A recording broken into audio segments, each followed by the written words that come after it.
প্রতিবেশীদের সঙ্গে শত্রুতা নেই, মার্কিন হামলায় মদত না দিলে আর কোনো আক্রমণ নয়। ক্ষমা চাইল ইরান, বার্তা ট্রাম্পকেও। প্রতিবেশীদের কাছে ক্ষমা, কিন্তু ট্রাম্পকে করা হুঁশিয়ারি। ইরানের নতুন বার্তায় চাঞ্চল্য। আত্মসমর্পণ ট্রাম্পের স্বপ্ন, করা জবাব ইরানের প্রেসিডেন্ট পেজেশকিয়ানের। খামেনেইয়ের মৃত্যুর পর সুর নরম তেহরানের, প্রতিবেশীদের আক্রমণ না করার প্রতিশ্রুতি। ক্ষমা চাইল ইরান, কিন্তু আমেরিকার ইসরায়েলের সামনে মাথা নত নয়। উপসাগরীয় দেশগুলিকে আশ্বাস তেহরানের, তবে ট্রাম্পকে তীব্র আক্রমণ। যুদ্ধের মাঝে কূটনৈতিক বার্তা, প্রতিবেশীদের উদ্দেশ্যে ক্ষমা চাইল ইরান। আমাদের শত্রু নয় উপসাগরীয় দেশ, নতুন বার্তা দিল তেহরান। খামেনেইয়ের মৃত্যুর পর বদলাচ্ছে কূটনীতি, প্রতিবেশীদের আশ্বাস ইরানের।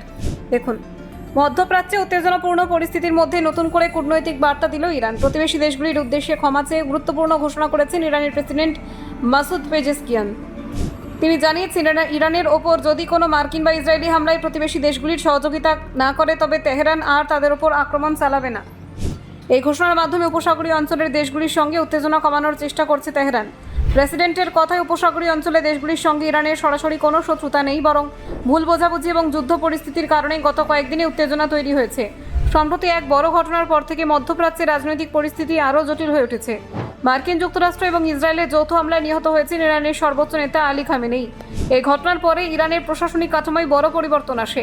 খামেনেইয়ের মৃত্যুর পর দ্রুত একটি অন্তর্বর্তী কাউন্সিল গঠন করে তেহরান। 3 সদস্যের এই কাউন্সিলের অন্যতম সদস্য হলেন প্রেসিডেন্ট পেজেশকিয়ান। আপাতত দেশের প্রশাসন এবং গুরুত্বপূর্ণ সিদ্ধান্ত গ্রহণের দায়িত্ব তাদের হাতেই রয়েছে। এই অন্তর্বর্তী কাউন্সিল প্রতিবেশী দেশগুলির বিরুদ্ধে সামরিক পদক্ষেপ না নেওয়ার সিদ্ধান্ত নিয়েছে বলে জানিয়েছেন পেজেশকিয়ান। তার বক্তব্য, উপসাগরীয় অঞ্চলে কোনো দেশ থেকে যদি ইরানের ওপর হামলা না চালানো হয়, তাহলে ইরানও তাদের বিরুদ্ধে কোনো সামরিক অভিযান চালাবে না। গত কয়েকদিনে মার্কিন ও ইসরায়েলি হামলার জবাব দিতে গিয়ে তেহরান বিভিন্ন দেশে থাকা মার্কিন সামরিক ঘাঁটিতে আঘাত হানছিল। এই পদক্ষেপকে ঘিরে আন্তর্জাতিক মহলে ব্যাপক সমালোচনা শুরু হয়।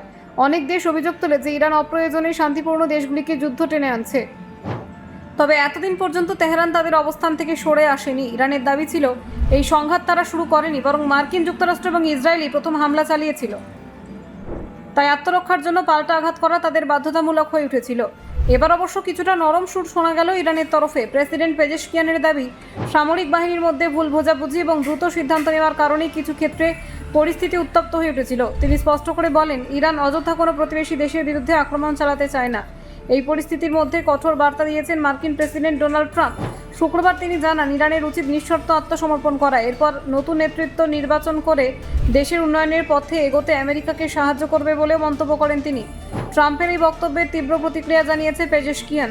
তার কথা, ইরানের কাছে আত্মসমর্পণের দাবি করা ট্রাম্পের কেবলমাত্র একটি স্বপ্ন। এই স্বপ্ন নিয়ে তাকে শেষ পর্যন্ত সমাধিস্থ হতে হবে বলে কড়া ভাষায় মন্তব্য করেন তিনি। ব্যুরো রিপোর্ট, অজানার দেশে।